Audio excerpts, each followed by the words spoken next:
సత్య ఆత్మ ఆవిష్కార అన్వేషణ అనేది ఏం కోరి ఒక జ్ఞాన మార్గం, ఆధ్యాత్మిక దివ్య మార్గాలలో ఒక జ్ఞాన మార్గము.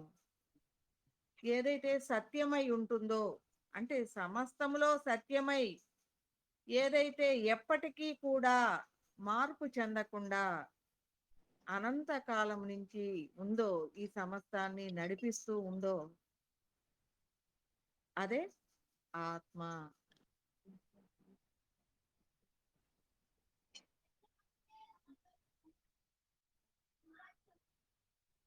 ఆ సత్యమైన దానిని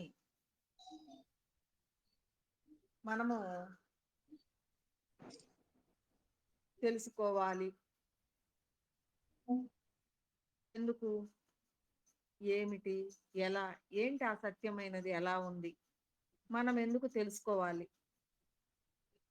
ఉన్నది ఏంటి? మనము రకరకాల ఆధ్యాత్మిక మార్గాలలో ఉన్నాము. ఇలాంటి ఆధ్యాత్మిక మార్గాలలో ఉన్నప్పుడు మనం అసలు తెలుసుకోవాల్సింది, ఫుల్ఫిల్గా మనము నిలబడాల్సింది, చివరికి నేను ఏంటి అనేది తెలుసుకోవాలి అనేదే చిట్ట చివరిదైన సత్యాన్వేషణ. ఏదైతే సత్యమై ఉంటుందో అది నీకుగా నీవు నీ పయనము చేస్తూ అదే నేను అనేదాన్ని తెలుసుకునేదే చివరిదైన అన్వేషణ. రకరకాల మార్గాలలో మనం ప్రయాణం చేసిన అదే ఆత్మాన్వేషణ, అదే సత్యాన్వేషణ.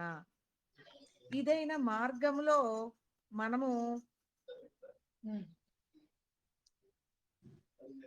నిన్ను నువ్వు తెలుసుకుంటూ సమస్తములో ఉన్నదేంటి, నన్ను నేను తెలుసుకుంటూ ఎలాంటి ప్రయాణం చేయాలి, ఇప్పటి వరకు ఈ దేహ స్థితిలో ఎలా ఉన్నాను, నా ఆలోచన స్థితిగతులు ఎలా ఉన్నాయి,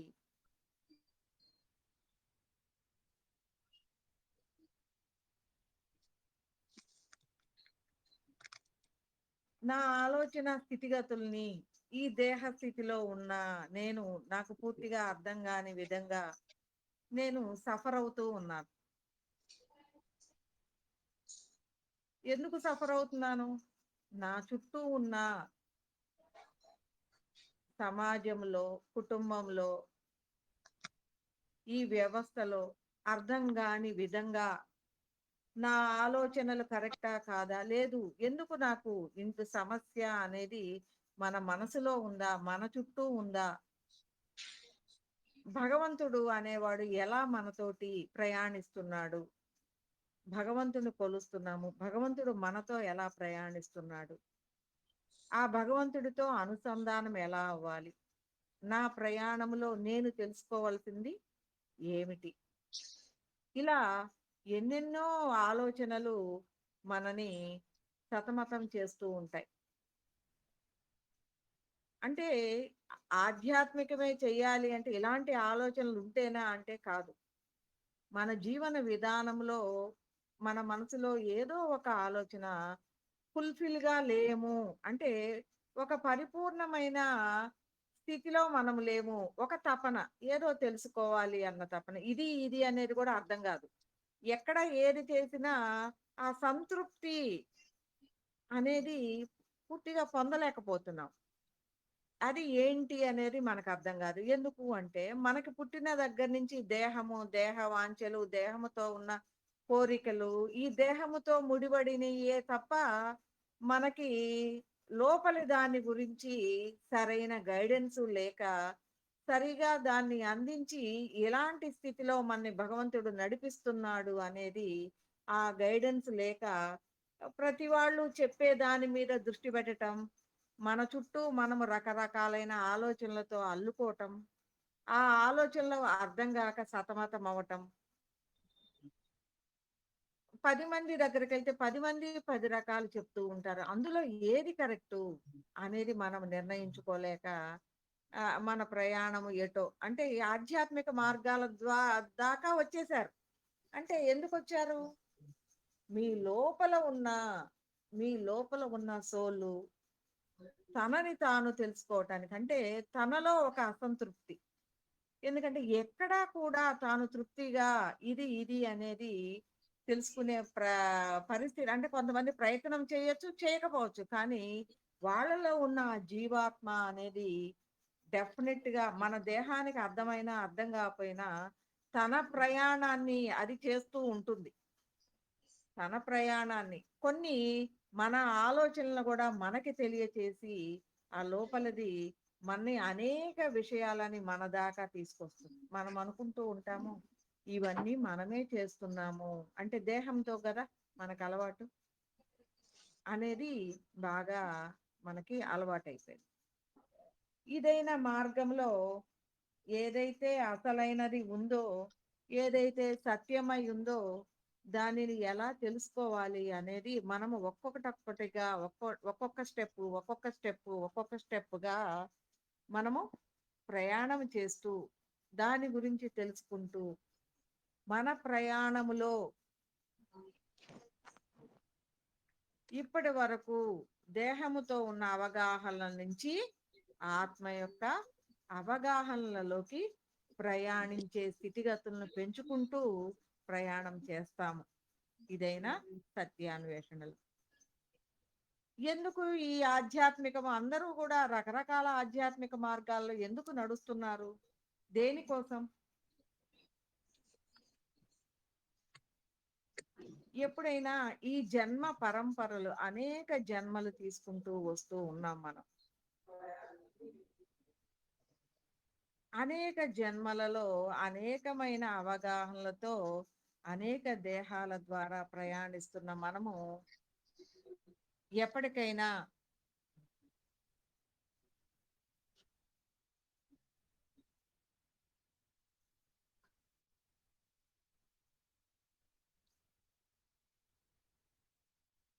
ఎప్పటికైనా మన్ని మనం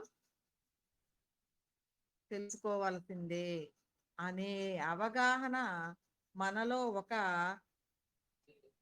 అసంతృప్తి అనేది మనని అనేక చోట్ల మనము ఈ ఆధ్యాత్మికం చేయటానికి మన ప్రయాణము అనేది జరుగుతుంది. కాబట్టి మనమందరము ఏమనుకుంటాము? ఆధ్యాత్మికం చేస్తున్నాము అంటే ఇక్కడ కరెక్టా? ఇక్కడ కరెక్టా? ఇక్కడ కరెక్టా? అనేది చాలా మంది చాలా రకాలుగా ఆలోచిస్తూ ఉంటారు. ఎక్కడ కరెక్టు అనేది మీ మనసు కొంత ప్రయాణం చేసిన తరువాత అంటే ఆధ్యాత్మికంలో రకరకాలైన మార్గాలు ఉండవచ్చు. కానీ అవన్నీ తీసుకెళ్ళేది, తెలియజేసేది చివరిదైనా నిన్ను నువ్వు తెలుసుకునే విధి విధానాలదే. కాకపోతే ఎంత టైం పడుతుంది అనేది అక్కడ మిమ్మల్ని మీరు దానిలో ఎంత ఇన్వాల్వ్ చేశారు? అది ఎలాంటి స్థితిగతులను మీకు అందిస్తుంది? అంటే ఒక మార్గం ఉంది అంటే దాని యొక్క చిట్ట చివరి స్థితిగతులు ఎంతవరకు ఉన్నాయి అనేది ఒక మనము పరీక్షించుకోవాల్సింది. అలా పరీక్షించుకున్నప్పుడు అది కూడా మనకు అర్థం కానప్పుడు ఆ మార్గంలోకి ప్రయాణించినప్పుడు మనని మనం చెక్ చేసుకుంటూ ఆ మార్గం ద్వారా ఏది ప్రతిదీ కూడా చక్కగా ఎక్కడైనా ఏదైనా వినొచ్చు. కానీ మరలా మనని మనం సెల్ఫ్ చెక్ చేసుకోవాలి. ఏది ఇక్కడ మనము ఎంతవరకు ఫుల్ఫిల్ అవుతున్నాము అనే దాన్ని మనము తెలుసుకుంటూ ఉన్నాం.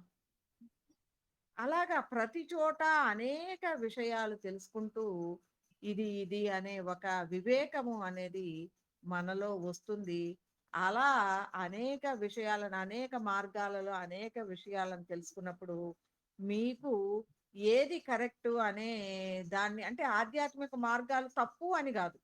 అంటే మీరు ఎంతవరకు దేనిలో ఫుల్ఫిల్ అవ్వగలుగుతున్నారు అనేది ఎంతవరకు మీకు 10థ్ క్లాస్ దాకా చదివిన వాళ్ళు మరలా 10థ్ క్లాస్ చదవాలి అంటే బోర్ కొడుతుంది. దాని తర్వాత వాటిని చేస్తున్నప్పుడు కొంచెం కష్టంగా ఉన్నా వాళ్ళందరూ కూడా దాని మీద దృష్టి పెట్టటం అనేది మొదలు పెడతాం. ఎందుకంటే 10థ్ క్లాస్ మళ్ళీ చెప్తూ ఉంటే ఆ చెప్పేది బాగానే అర్థమవుతుంది. కానీ పయనం ఉండదు. ప్రయాణం ఉండదు. నిజంగానే ఇప్పుడు ఇంటర్మీడియేట్‌కి సబ్జెక్ట్ మీద దృష్టి పెట్టాము అంటే అది తెలియంది గదా! మనకి తెలియంది కాబట్టి కొంచెం కష్టంగా ఉంటుంది. కష్టంగా ఉన్నా సరే మనకవసరం. తప్పదు. ఎందుకంటే ముందుకెళ్ళాలి అంటే తప్పదు. కాబట్టి దాని మీద దృష్టి పెట్టినప్పుడు కొంచెం కష్టంగానే ఉంటుంది తెలియని దాని మీద. అలాగే ఈ సత్యాత్మ ఆవిష్కార అన్వేషణ కూడా ఎట్ ద బిగినింగ్ టైమ్ మీకు కష్టంగానే ఉంటది. నేను చెప్పే విషయాలన్నీ గూడా మొదటిసారిగా అర్థం గావు. మొదటిసారిగా అర్థం కావు. మొదటిసారిగా ఇంక చాలులే పారిపోదాం అనిపిస్తది. ఎందుకు అంటే, నేను వాడే పదాలవ్వచ్చు, నేను చెప్పే విషయాలవ్వచ్చు, ఒక్కసారే అర్థం గాని స్థితిగతుల్ని దాని లోపలికి ప్రయాణించలేని స్థితిని, ప్లస్ నేను చెప్పిన వెంటనే అది మర్చిపోయే స్థితిని గూడా వెంటనే మర్చిపోతాం. ఏం జెప్పింది ఇప్పటివరకు? ఏదో చెప్పింది బాగానే అర్థమైంది. కానీ, చెప్పిన వెంటనే క్లాస్ అయిపోయిన వెంటనే మనం మర్చిపోయాం. ఇవన్నీ రెగ్యులర్‌గా అందరికీ వచ్చే విషయాలే. కాబట్టి, ఇలాంటివన్నీ కూడా ముందు ఈ క్లాస్‌లో ఉంటాయి కాబట్టి, నేను ముందే జెప్తున్నాను. కొత్తగా వచ్చిన వాళ్ళందరూ కూడా డెఫినెట్‌లీ ఈ క్లాసు అయిపోయే వరకు ఆల్రెడీ క్లాస్‌కొచ్చాం. ఈ క్లాసు అయిపోయే వరకు ఈమె కాన్సెప్ట్ ఏంటి అనేది నిలబడదాము, చూద్దాము. ఈ కాన్సెప్ట్‌ని మనకి పనికొస్తుందా లేదా అనేది దాన్ని మనము ఒక అవగాహన చేసుకోవాలి అంటే మినిమమ్ ఈ 20 డేస్ అనేది డెఫినెట్‌గా అవసరం. కాబట్టి వచ్చిన వాళ్ళు ఇవాళొచ్చి రేపు 2 రోజులు, 3 రోజులొచ్చి ఓయమ్మో! మాకు అర్థం కాలేదు అనేది మాత్రం అనుకోవద్దు. ఎందుకంటే కొంచెం కష్టంగానే ఉంటుంది. ఎందుకంటే ఇప్పటి వరకు మీరు చదివి బాగా తేలికగా ఉన్న సబ్జెక్ట్‌లాగా ఉండదు. ఎందుకు అంటే కొత్త సబ్జెక్టు కొత్తది కాబట్టి పూర్తిగా డెఫినిట్‌గా ఎప్పటికైనా జన్మ పరంపర నుంచి మనము బయటికి రావాలి. ఈ జన్మ పరంపర నుంచి ఈ అనంత జీవన పయనంలోకి జీవన్ముక్తులం అవ్వాలి అంటే ఆత్మ జ్ఞానాన్ని, నిన్ను నువ్వు తెలుసుకునే విధి విధానాన్ని తెలుసుకోవాల్సిందే. మనం ఎన్ని పూజలు చేసినా, ఏది చేసినా, ఏ మార్గాలలో ఏది చేసినా చివరికి నిన్ను నువ్వు తెలుసుకొని అంటే ఆత్మ జ్ఞానాన్ని తెలుసుకున్నప్పుడు మాత్రమే నిన్ను నువ్వు నీ చుట్టూ ఉన్న విషయాల నుంచి విముక్తమై జీవన్ముక్తులుగా ఈ జన్మ పరంపర నుంచి విముక్తమవుతాం, ముక్తి చెందుతాం. కాబట్టి మన యొక్క ప్రతి విషయాన్ని ఇందులో చెప్పే ప్రతి విషయాన్ని కూడా మన కోసమే ఈ క్లాస్ అందించబడుతుంది. నాలో నన్ను నేను తెలుసుకునే విషయాలే ఇవన్నీ ఉన్నాయి. అంటే ఇక్కడ నా విషయాలు నేనేం చెప్పట్లేదు. మీ విషయాలు నేను అడగట్లేదు. ప్రతి మనిషి, ప్రతి వ్యక్తి మనసున్న ప్రతి వ్యక్తి ఆళ్ళ యొక్క ఆలోచన స్థితిగతులు ఎలా ఉన్నాయి? ఇప్పుడు ఈ ఆధ్యాత్మికం చేసిన తర్వాత ఎలా ఉండాలి? ఎలాంటి పయనం చేస్తే సత్యాన్వేషణ అవుతుంది? ఆ ఆత్మస్థితిని కనుగొనేది ఎలాగా? అనేది ప్రతి ఒక్కళ్ళం గూడా తెలుసుకొనుండాలి. ఎప్పటికైనా మన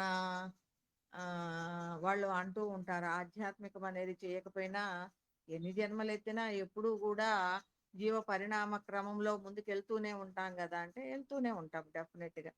కాకపోతే యుగ యుగాలు జన్మలెత్తుకుంటూ పోతాం. ఆ యుగాలు ఎప్పుడైతే అంతమవుతాయో మన జన్మలు కూడా అప్పుడు అంతమవుతాయి.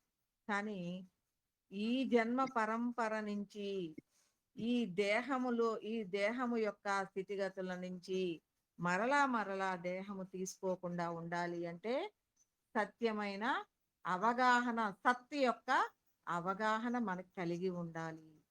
కాబట్టి మనము ఈ సత్యాన్వేషణ చేయటానికి మనము ఈ సత్య ఆత్మ ఆవిష్కార అన్వేషణ సత్యమైనది ఏదైతే ఉందో అది ఆ ఆత్మ ఆ ప్రకాశాన్ని మనం ఆవిష్కరించుకుంటూ అంటే విశ్లేషించుకుంటూ ఆవిష్కరణ అంటే విశ్లేషణ ప్రతి విషయాన్ని మనతోటి ఉన్న మన యొక్క మనలో జరిగే గుణాలు అవ్వచ్చు ఆ ఆ బుద్ధి అవ్వచ్చు మనసు అవ్వచ్చు రకరకాలైన విషయాలన్నిటినీ కూడా ఒక విశ్లేషణ జ్ఞానాన్ని అంటే మనం విశ్లేషించుకునేదాన్ని ఆవిష్కరణ అంటే అలా విశ్లేషించుకుంటూ అన్వేషించుకుంటూ మనం తెలుసుకుంటూ ప్రయాణం చేస్తాం ఈ మార్గంలో.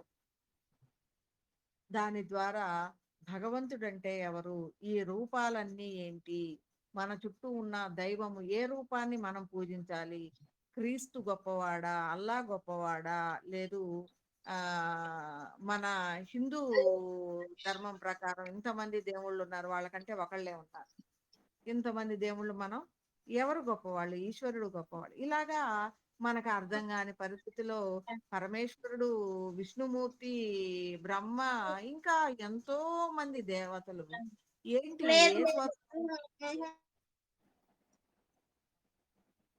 ఏ లేదు. స్వరూపం ఏంటి అనేది మనకి అర్థం కాని స్థితిగా మనం ఉన్నామన్నమాట. అంటే వీటిట్లో మనము చేయాల్సిన పూజలేంటి, మనకి కావలసిన విషయాలేంటి, మనము దేని వల్ల స్ట్రగుల్ అవుతున్నాము, ఆ స్ట్రగుల్స్ నుంచి ఎలా బయటికి రావాలి, మన ఆలోచన స్థితి అనేది ఎలా ఉండాలి అనేది మనము తెలుసుకుంటాం. తర్వాత మనకి ఆదిశంకర్ల వారు ఒక విషయాన్ని చెప్పారు. ప్రతి విషయము కూడా అనుభవ జ్ఞానము ద్వారానే నీకు నీలో జ్ఞానము పెరుగుతుంది, అంటే ఒక అవగాహన వస్తుంది. ఒక విషయ పరిజ్ఞానము అనేది ఒక పని చేయటం వల్ల నీకు అనుభవ జ్ఞానం వస్తుంది. అదే నీలో నీ చుట్టూ ఉన్న అనేక ఆ విషయం మీద ఒక అవగాహన కలిగి ఉంటాము. అంటే నిప్పును తాకినప్పుడు కాలుతుంది కాబట్టి నిప్పుని తాకకూడదు అని, కింద పడినప్పుడు దెబ్బ తగులుతుంది, కింద పడకూడదు అని జాగ్రత్త. అలాగే మన చుట్టూ ఉన్న అనేక పనులు, ఒక బ్యాంకుకి వెళ్ళి ఒక లోను ఇచ్చేయాలి అంటే ఫస్ట్ సారి మొదటిగా చాలా ఇబ్బంది పడతాం, తర్వాత దాన్ని చాలా తేలిగ్గా చేస్తూ ఉంటాం. అలాగే అదే ఆ అనుభవ జ్ఞానాన్ని గడించిన వాళ్ళు ఎవరైనా మనకు తెలిసి ఉంటే, నువ్వు బ్యాంకులో లోన్ తెచ్చుకున్నావు కదా, నాకు లోన్ కావాలి, కాబట్టి ఏంటి అంటే వాళ్ళు క్షుణ్ణంగా చెప్పారనుకో, ఈజీగా ఏమేం కావాలో తీసుకొని వెళ్తావు, ఈజీగా దాన్ని అతను 15 రోజులు తిరిగితే నువ్వు 2 రోజుల్లోనే ఆ పని చేసుకొచ్చుకుంటావు. ఎందుకు అంటే ఒక అవగాహన ఉన్న వ్యక్తి నీకు ఫ్రెండ్గా ఉండబట్టి, తన అవగాహన నీకు షేర్ చేయబట్టి నువ్వు దాంతో వెళ్ళి చాలా తేలిగ్గా చేసుకొచ్చుకున్నావు. కాబట్టి మనము ఆత్మ అంటే మనకి కంటికి కనిపించదు. ఆత్మ అంటే కంటికి, మన మామూలు కళ్ళకి కనిపించదు. ఇప్పుడు మరి ఈ ఆత్మ జ్ఞానాన్ని, ఆత్మని ఎలా తెలుసుకోవాలి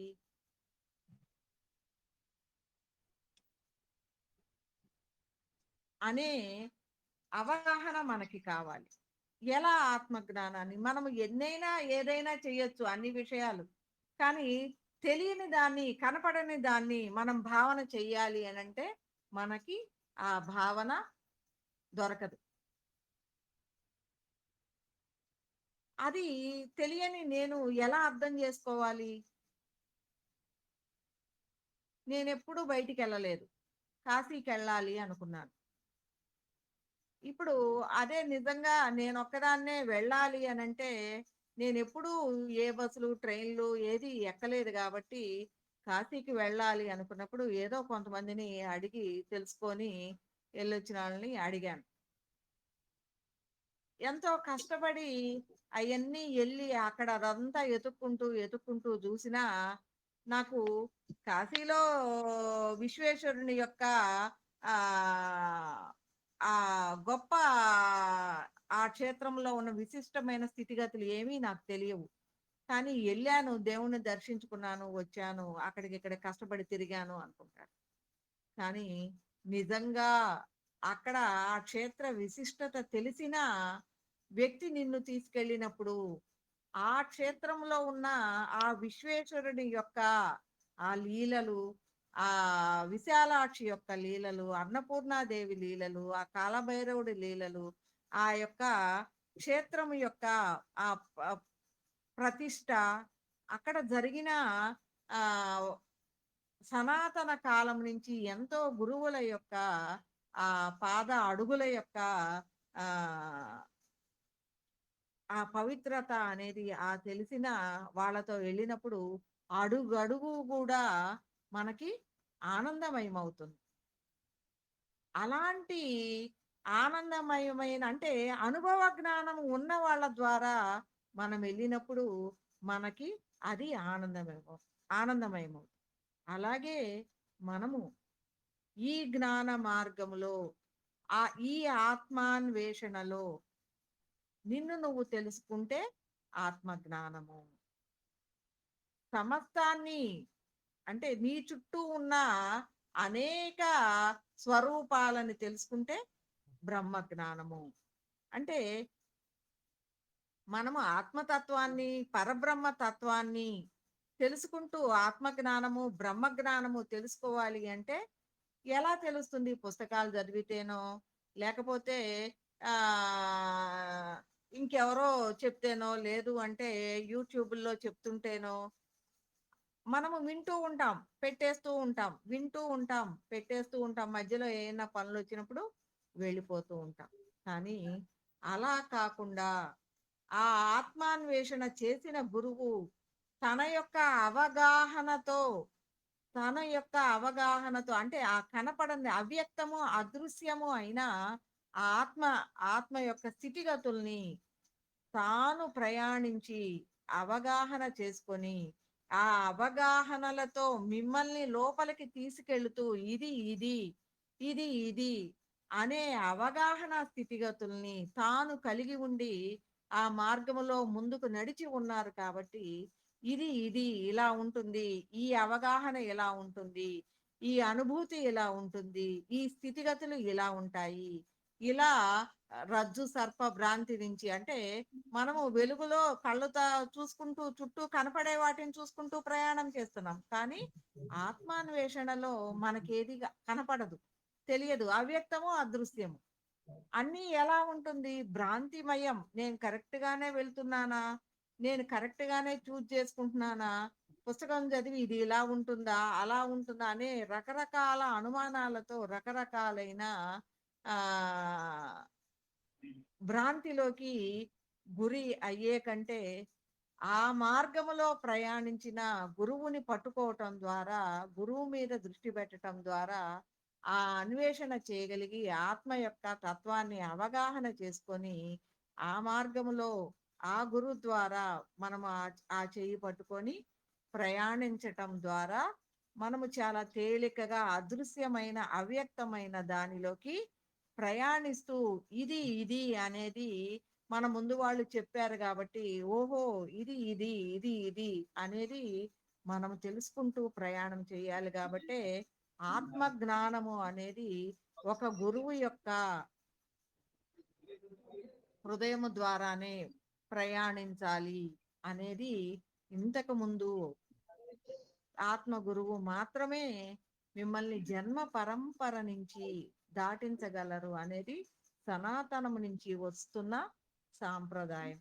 కాకపోతే ఇక్కడ మనకి ఒక గురువు ఎదురుగా కూర్చొని శిష్యుల్ని ఎదురుగా కూర్చోబెట్టుకొని ఒక చోటకొచ్చి చెప్పుకునే అవకాశాలు మనకి లేవు. కానీ అంతకంటే గొప్ప అవకాశాలు ఈ ప్రపంచంలో ఎవరు ఎక్కడున్నా ఈ క్లౌడ్ మీటింగ్స్ ద్వారా అనేక మబ్బు తునకలన్నీ గూడా వచ్చి ఈ క్లౌడ్ మీటింగ్స్ అంటే ఎక్కడెక్కడో ఉన్నారు మీరందరూ. అందరూ కూడా ఈ మీటింగ్ ద్వారా ఇందులోకి వచ్చి అందరము వినగలిగే ఇలాంటి గొప్ప ఇన్వెన్షన్ అంటే కొత్తదైన విషయాలనన్నిటినీ గూడా మనకి సనాతనము నుంచి గూడా ఎప్పటికప్పుడు నూతనత్వాన్ని విశ్వము మనకు అందిస్తూనే ఉంది. కాపోతే మనకి విశ్వం అందిస్తుంది అనేది తెలీదు. శాస్త్రజ్ఞులు కనుక్కుంటున్నారు. వీళ్ళు చేయటం మూలంగా అది వచ్చింది. వీళ్ళు చేయటం మూలంగా ఇది వచ్చింది అంటూ మనకి తెలుస్తుంది గానీ, మనకి అర్థం కానిది ఇంకొకటి ఉంది అనేది మనకి తెలియదనమాట. కాబట్టి మనము ఇదైన మార్గంలో ఎంత సమస్త విశ్వములో ప్రతి చిన్న దానిని కూడా ముందుకి నడిపించటానికి సమస్త విశ్వము అనేది ఎంత చక్కగా మిమ్మల్ని ముందుకు తీసుకెళ్తుంది అనేది మీకు తెలుసుకుంటూ, మిమ్మల్ని మీరు తెలుసుకుంటూ మనని నడిపిస్తుంది. భగవంతుడు ఎలా నడిపిస్తున్నాడు అనేది తెలుసుకుంటూ మనమే నడుస్తున్నాము. ఈ చుట్టూ చేసే పనులన్నీ మన ఆలోచనలే, మనమే నడుస్తున్నాము అనుకుంటున్నాం. మనము నడిపిస్తుంది, నడుస్తుంది మనము కాదు అనే దాన్ని మనము తెలుసుకోవాలి. అంత సమస్తము ఒక్కటిగానే ఉంది. వన్నెస్, అద్వైతము అనేది చెప్తూ ఉంటారు. కాబట్టి దాన్ని మనం తెలుసుకోవాలి అనంటే ప్రతి చిన్నదాన్ని కూడా మనం ఇప్పటి వరకు ఎలా జీవించామో ఆ జీవనం నుంచి, దేహ జీవనం నుంచి ఆత్మ జీవనం వైపు మనం దృష్టి పెట్టాలి. మనకి దృష్టి పెట్టటము అనంటే అది కనపడదు కదా అనుకుంటారు. కానీ ఒక విషయం మీద దృష్టి పెట్టనంత వరకు అది మీకు తెలియదు. ఎప్పుడైతే మనం దృష్టి పెట్టామో అది మనకి కనపడందైనా, వినపడందైనా కనపడుతుంది. వ్యక్తము, దృశ్యము, అవగాహన, అనుభూతి. ఇక్కడ దృశ్యము అంటే హృదయ దృశ్యము. కొంతమందికి కనపడొచ్చు, కొంతమందికి కనపడకపోవచ్చు. కానీ అవ్యక్తమైనది వ్యక్తమవుతుంది.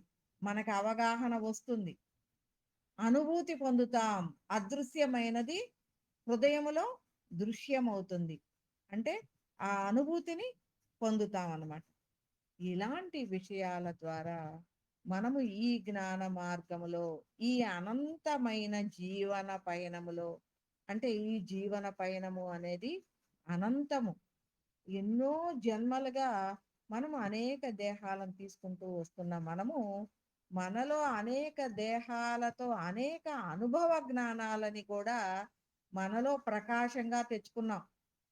మనకి కనపడకపోవచ్చు. కానీ మనలో ఉన్న తెలివితేటలే అనేక జన్మలలో వచ్చిన అనేక అనుభవ జ్ఞానాల ద్వారా వచ్చిన జ్ఞానమే మనలో ప్రకాశ రూపంగా, అంటే మన ఆత్మ ప్రకాశంగా ఉంటుంది.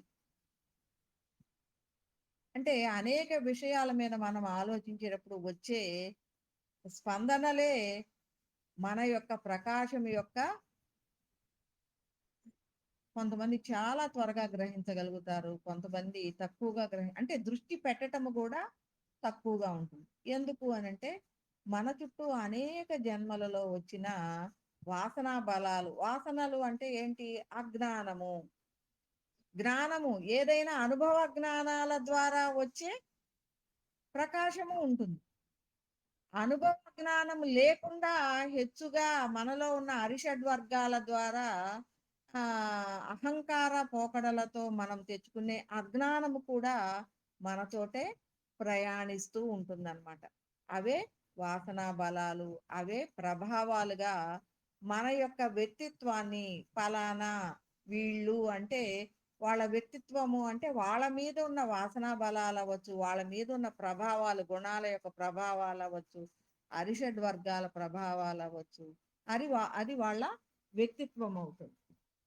కాబట్టి ఎప్పుడైతే ఆత్మ జ్ఞానంలోకి మనం వచ్చి మనం తెలుసుకుంటూ మనం తెలుసుకుంటూ ప్రయాణిస్తూ ఉంటామో అప్పుడు మనకి మనము ఒక్కొక్కటి మన మీద ప్రభావాలు, మన చుట్టూ ఉన్న వాసనా బలాలు, మన మన యొక్క పనులు, మనం రోజు మన ఆలోచనలు, మన పనులు ఎలా ఉన్నాయి, ఎలా ఆలోచిస్తున్నాము, ఎలా చేస్తున్నాము, ఇవన్నీ కూడా విశ్లేషించుకునే స్థితికి మన లోపలిది ఆత్మ యొక్క స్థితి పరిపూర్ణమైన స్థితిలో అది ఉంది.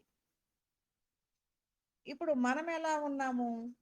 దాన్ని తెలుసుకోలేని స్థితిలో ఉన్న మనము ఈ సత్యాన్వేషణ ద్వారా మనం తెలుసుకుంటూ మన చుట్టూ ఉన్న స్పందనలు, మన చుట్టూ ఉన్న వాసనా బలాలని, మన చుట్టూ ఉన్న, నేను ఇక్కడ కర్మలు అనేది చాలా చెప్పను. ఈ వాసనా బలాలు కానీ ఇవన్నీ కూడా అజ్ఞానము కిందకే వస్తాయి. మన దాంట్లో చెప్పేది ఏంటి అంటే జ్ఞానము, అజ్ఞానము. కర్మలు, వాసనా బలాలు ఇలాంటి ఇవన్నీ మనం చెప్పం. ప్రభావాలు అని మాత్రమే చెప్తామనమాట. కాబట్టి ఇలాంటి స్థితిలో మన ప్రయాణము ఆధ్యాత్మికము అంటే ఏంటి? ఎప్పుడైతే మనము ఆత్మ మీద దృష్టి పెట్టి, ఆ గురువు మీకు మీ అన్వేషణని మొదలు పెడుతూ ఉన్నాడు. అంటే దేహము మీద ఉన్న దృష్టి నుంచి మీ లోపలికి ఆత్మ వైపు మీ దృష్టిని మళ్ళించి, దాని వైపు ప్రయాణించేటప్పుడు మీ వివేకము మిమ్మల్ని మీరు అన్నీ విశ్లేషించుకుంటూ, మిమ్మల్ని మీరు తెలుసుకుంటూ అంటే ఆత్మ అనేది చాలా సూక్ష్మమైనది. ఎలా ఉంటుంది అంటే, మన దేహం మనకు కనపడుతుంది. ఈ దేహము అనేది పంచభూతాత్మకము. అందులో భూమి, నీరు, నిప్పు, గాలి ఇంతవరకు తెలుసుకోగలం. గాలికి స్పర్శ, భూమి రూపము, అన్నీ నీరు ఇవన్నీ మనకు తెలుసు. కానీ ఆకాశము అనేది మనకి తెలియట్లేదు. ఆకాశము కంటే మనసు సూక్ష్మమైనది. మనసు కంటే బుద్ధి, బుద్ధి కంటే ఆత్మ సూక్ష్మమైనది. అంటే ఇలా మనము ఆ సూక్ష్మమైన దాన్ని పట్టుకోవాలి అనంటే, ఆ సూక్ష్మమైన దాని యొక్క అవగాహన పెంచుకోవాలి. అనుభూతి పొందాలి అంటే ఏం చేయాలి? దాని వైపు దృష్టి పెట్టాలి. ఎప్పుడైతే దాని వైపు దృష్టి పెడతామో, అప్పుడు ఈ దేహము వైపు నుంచి ఆత్మ వైపుకి ప్రయాణము అనేది మనకి జరుగుతుంది. అంటే ఈ ఆత్మలో ఈ ఆత్మస్థితిలో ఉన్న సూక్ష్మమైన విషయాలని అంటే ఏంటి ఈ సూక్ష్మమైన విషయాలు అనంటే మనం ఏమైపోయాము ఆత్మస్థితిలో పరిపూర్ణంగా ఉన్న మనము మన ఆత్మస్థితి నుంచి ఒక్కొక్క స్థితి జారుకుంటూ ఈ మనస్సు అనేది అనేకమైన విషయాలకి ఒక దానికి 100 రకాల ఆలోచనలతో కలిగే విషయంగా మనం ఇక్కడ నిలబడి ఉన్నాం. ఇలా ఇక్కడ ఈ విధంగా మనము నిలబడిన మనము ఎలాంటి ప్రయాణం చేయాలి అనుకుంటున్నాం?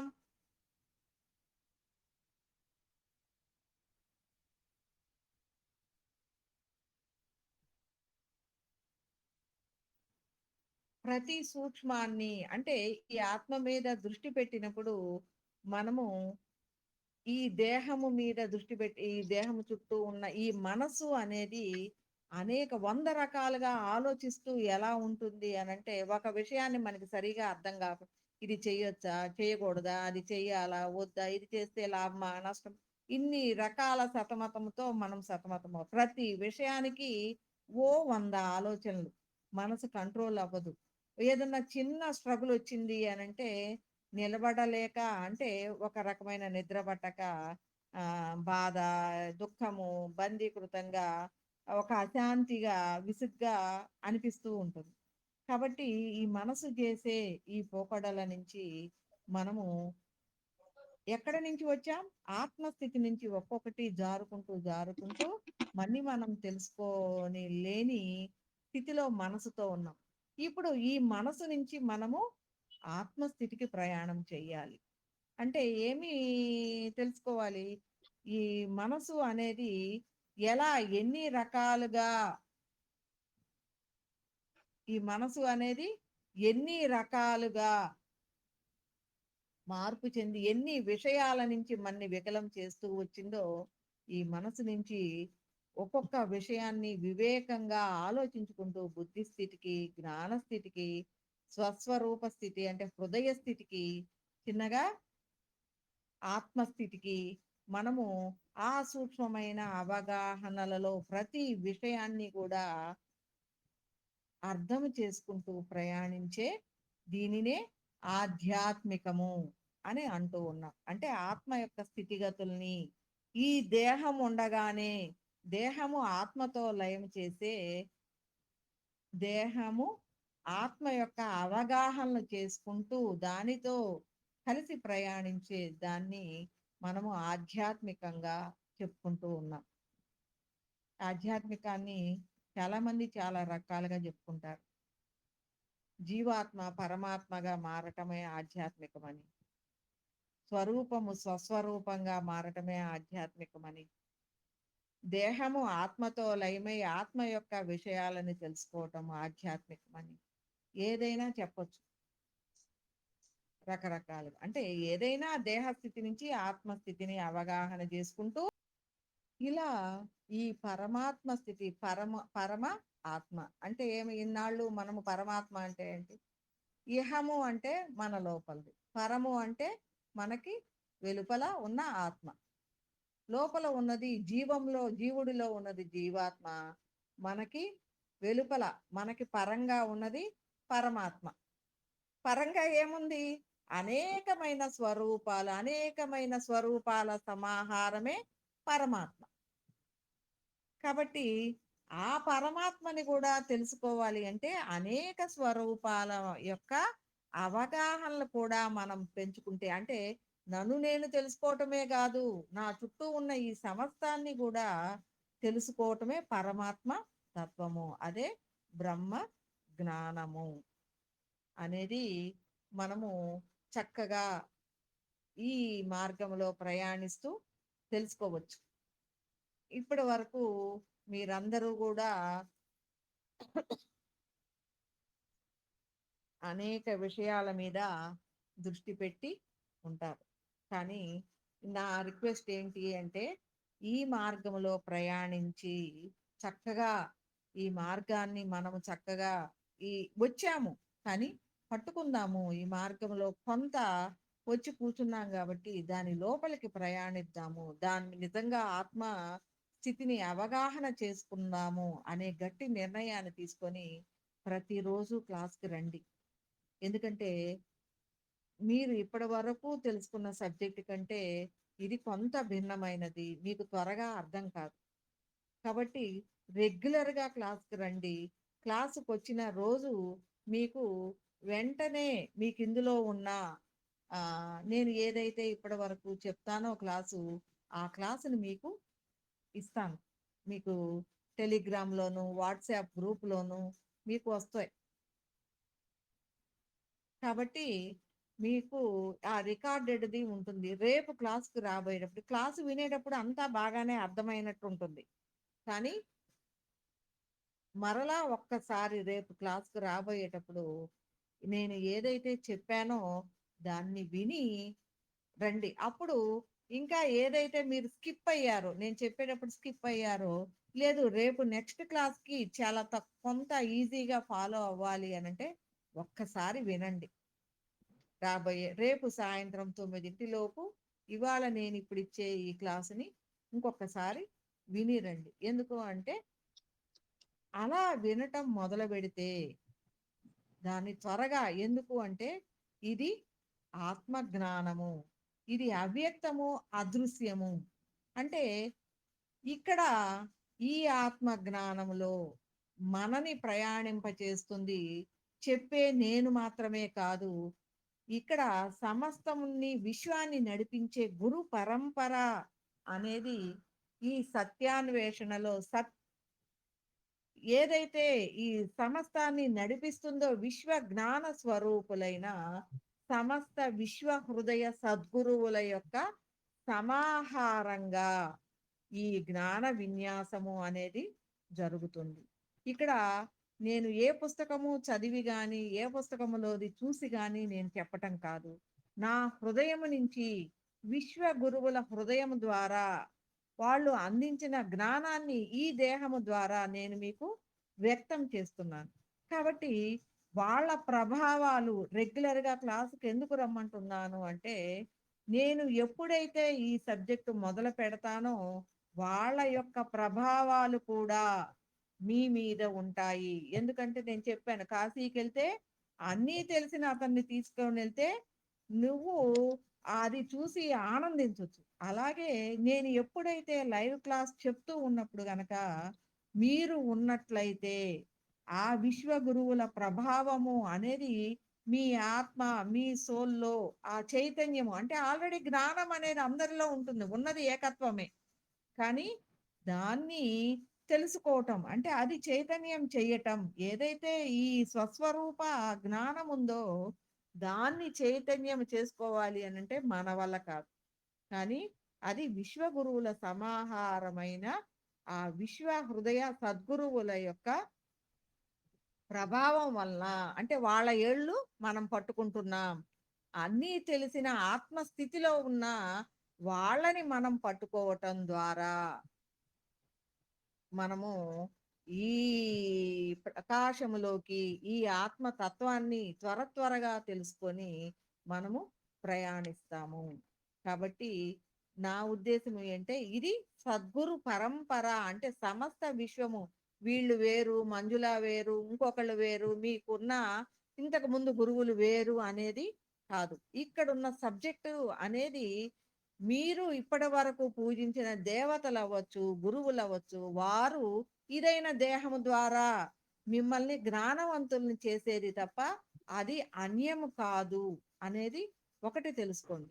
కొంతమంది భక్తి మార్గంలో దైవాన్ని పూజించవచ్చు. కొంతమంది రకరకాల మార్గాలలో రకరకాల గురువుల మీద దృష్టి పెట్టి ప్రయాణించవచ్చు. ఇప్పుడు ఎవరైతే ఏ దృష్టి పెట్టారో ఆ దృష్టిలో ఉన్న ఆ గురువు యొక్క దేహము కాకుండా ఆ గురువు యొక్క సోలు మిమ్మల్ని ఎదిగించటానికి ఈ సోల్తో కలిసి ఆ జ్ఞానాన్ని మీకు అందిస్తుంది. ఎందుకు అంటే ఇది సమస్త విశ్వ హృదయ సద్గురువుల ద్వారా పంచబడుతున్న హృదయ విన్యాసము. కాబట్టి మీరందరూ కూడా చాలా త్వరగా ఆత్మస్థితిలోకి ఎదగాలి అంటే డెఫినెట్గా లైవ్ క్లాసులో ఉండటం, లైవ్ క్లాస్ మీద దృష్టి పెట్టి ఉండటము. దృష్టి అంటే మనము ఆ దృష్టి పెట్టడం అంటే అలా అని కాదు. ఎలా ఉండాలి అంటే దృష్టి అనేది ఒక చంటి బిడ్డని మనం ఇంట్లో పడుకోబెట్టి వచ్చాం. వచ్చి బయట పనులు చూసుకుంటూ ఉన్నప్పుడు ఆ చంటి బిడ్డ లేస్తే కింద పడిపోతాడు. పాకినా, ఏది చిన్నది చేసినా. కానీ బయటికెళ్ళి పని చేసుకునే తల్లి మనసు ఎలా ఉంటుంది అనంటే, గబా ఈ బిడ్డ నిద్రలేసేసరికి ఆ పనులు 4 చేసుకొని ఇంటికొచ్చేసేయాలి.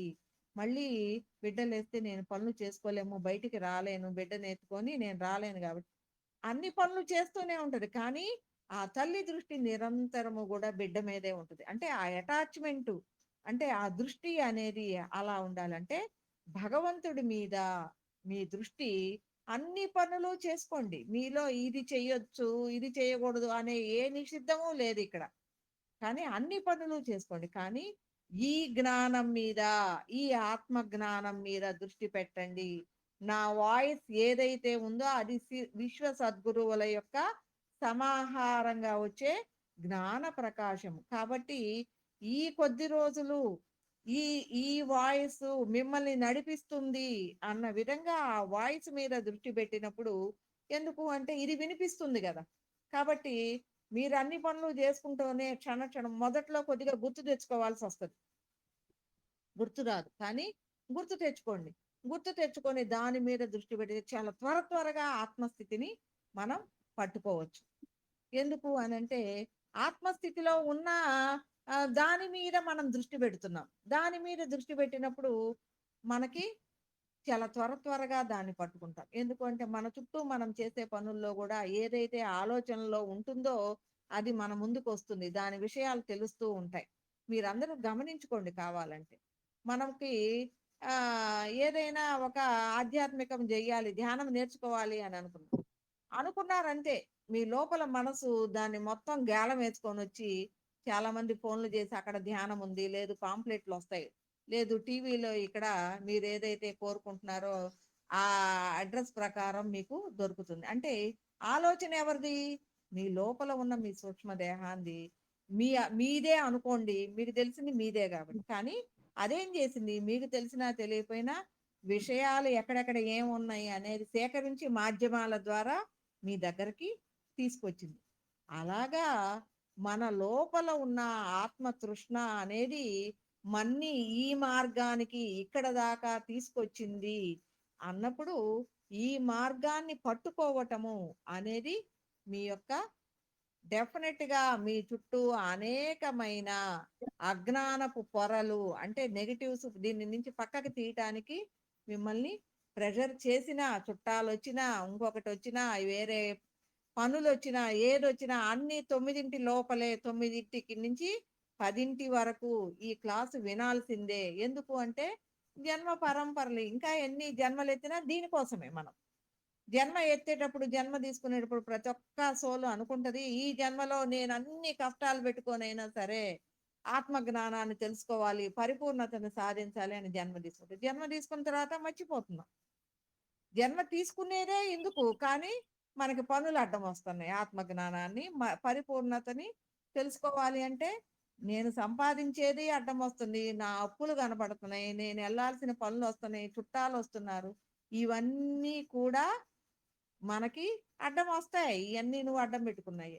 కానీ అవసరమైంది ఏంటి అనేది ఎప్పుడైతే తెలుసుకొని, ఇయన్నీ కాదు అవసరమైంది ఇదే అని నీవు దృష్టి పెడతావో, అప్పుడు ఇది ఉంటుంది. చంటి బిడ్డ మీద ఎలా దృష్టి పెట్టావో, అలా పెట్టినప్పుడు మాత్రమే నీవు చాలా త్వరగా ఆ స్థితిగతులను పట్టుకుంటావు. చాలా త్వరగా సూక్ష్మమైన అవగాహనల ద్వారా నీలో ఉన్న ఈ చుట్టూ ఉన్న నేను చెప్పాను గదా! ఇందాక అరిషడ్ వర్గాలు, గుణాలు, అనేకమైన వాసన ప్రభావాలు ఇవన్నిటినీ కూడా అంటే జ్ఞానాగ్ని దగ్ధ కర్మాణం అంటూ మనకి చెప్పుకొచ్చారు. అంటే జ్ఞానము మన చుట్టూ ఉన్న అజ్ఞానాన్ని కర్మని అని చెప్పనని చెప్పాను కాబట్టి మాకు మా అందరికీ బాగా అలవాటైంది కర్మ కర్మ అంటూ. కర్మ అంటే పని. మంచి పని చేస్తే మంచి కర్మ. చెడ్డ పని చేస్తే చెడ్డ కర్మ. కాబట్టి మంచి కర్మ వల్ల మంచి ప్రభావాలుంటాయి. చెడ్డ కర్మ వల్ల చెడ్డ ప్రభావాలుంటాయి. జ్ఞానాది దగ్ధ కర్మాణం అంటూ మనం ఎప్పుడైతే ఈ జ్ఞానం మీద దృష్టి పెట్టి ప్రయాణం చేసి నిన్ను నువ్వు తెలుసుకుంటూ ఉన్నావో, నిన్ను నువ్వే, నీ చుట్టూ ఉన్న వాటిని నువ్వే, నీ అజ్ఞానాన్ని నువ్వే తొలగించుకుంటావు. ఎవ్వరూ వచ్చి తొలగించరు. ఎవరు ఆ పని నిన్ను నువ్వే ఉద్ధరించుకోవాలి. ఎలా ఉద్ధరించుకోవాలి? నిన్ను నువ్వు తెలుసుకోవటం ద్వారానే నిన్ను నువ్వు ఉద్ధరించుకోవాలి. ఆ ఉద్ధరించుకునేది అవసరమా? కాదా? అనేది మనము తెలుసుకొని ప్రయాణిస్తే మన జీవితము అనేది ధన్యమవుతుంది. లేదు అంటే ఇంకొక జన్మకి కారణమవుతుంది. కాబట్టి మనము ఈ ఆధ్యాత్మిక మార్గంలో ఈ ఉన్న కొద్ది రోజులు నిజమైన మార్గానికి వచ్చామా లేదా అనేది తెలుసుకోవటం కోసం కొంత ప్రయాణం డెఫినెట్గా చేయండి. ఆ ప్రయాణం అనేది ఖచ్చితంగా చేయండి. ప్లస్ పగలు సూర్యుడు వచ్చినప్పుడు చంద్రుడు కూడా వస్తూ ఉంటాడు. మనకి కనపడుతూ ఉంటాడు. కానీ అప్పుడు ఎలా ఉంటాడు? వెలవెలబోతూ ఉంటాడు సూర్యకాంతిలో. అలాగే మీరు మీ దృష్టి అనేది అన్నిటి మీద పెట్టినప్పుడు టీవీలో సీరియల్స్ మొత్తం చూసేయాలా. నేను 2 పుస్తకాలు పెండింగ్‌లో పెట్టాను. అవి కంప్లీట్ చేయాలా. లేదు ఇంకా 3 ఆధ్యాత్మిక మార్గాలలో ఉన్నాను. వాటన్నిటిని కంప్లీట్ చేయాలా. లేదు 2, 3 యోగా ప్రక్రియల్లో ఉన్నాను. వాటన్నిటిని కంప్లీట్ చేసి మిగిలిన టైం ఉంటే దీనికొస్తాను అంటే అది కూడా మిగిలిన తర్వాత జన్మలలో ఆత్మ జ్ఞానం చేసుకుందువులే. నువ్వు దేహానికి సంబంధించినయన్నీ పూర్తి చేసుకో అని చెప్తుంది ఆత్మజ్ఞానం. ఎందుకు అనంటే తన మీద దృష్టి ఖచ్చితంగా పెడితేనే తాను కనపడంది, వినపడంది తెలుసుకోవటం జరుగుతుంది. దాన్ని తెలుసుకోవాలి అనంటే రాత్రిపూట చంద్రుడి మీద దృష్టి పెట్టినప్పుడు ఎప్పుడైతే